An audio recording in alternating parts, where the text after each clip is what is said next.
Emotions ഉള്ള ഒരു ജീവികളാണ് ഈ കോഴികൾ. ഇങ്ങനെയുള്ള ഈ സാഹചര്യത്തിൽ വരുമ്പോഴത്തേക്ക് ഒത്തിരി സ്ട്രെസ്ഡ് ഔട്ടായി കോഴികളിൽ ഒത്തിരി സ്ട്രെസ് ഹോർമോൺസ് ഉണ്ടാകും.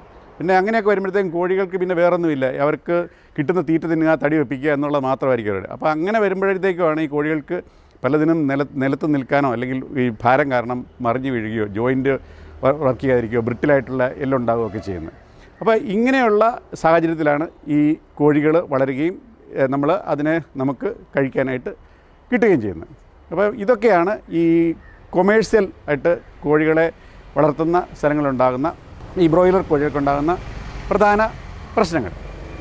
ഇനി നമുക്ക് ഈ കോഴികൾ അല്ലെങ്കിൽ ബ്രോയിലർ കോഴികൾ കഴിച്ചാൽ അല്ലെങ്കിൽ എന്തെങ്കിലും ഗുണമുണ്ടോ എന്നാണ് നമുക്ക് ആദ്യം നോക്കേണ്ടത്. കാരണം എന്ത് സാധനത്തിനാണെങ്കിലും നമുക്ക് അതിൻ്റെ ഗുണങ്ങൾ നോക്കണം. ഏറ്റവും ചീപ്പായിട്ട് കിട്ടാവുന്ന ഏറ്റവും ബെസ്റ്റായിട്ടുള്ള പ്രോട്ടീനാണ് ബ്രോയിലർ ചിക്കൻ വഴി നമുക്ക് ലഭിക്കുന്നത്. കാരണം നമുക്ക് വെയിറ്റ് ഗെയിന് അല്ലെങ്കിൽ നമുക്ക് പെട്ടെന്ന് നമ്മുടെ ശരീരത്തിലേക്ക് അബ്സോർവ് ചെയ്യുന്ന രീതിയിൽ വൈറ്റമിൻസ് മിനറൽസ് എല്ലാം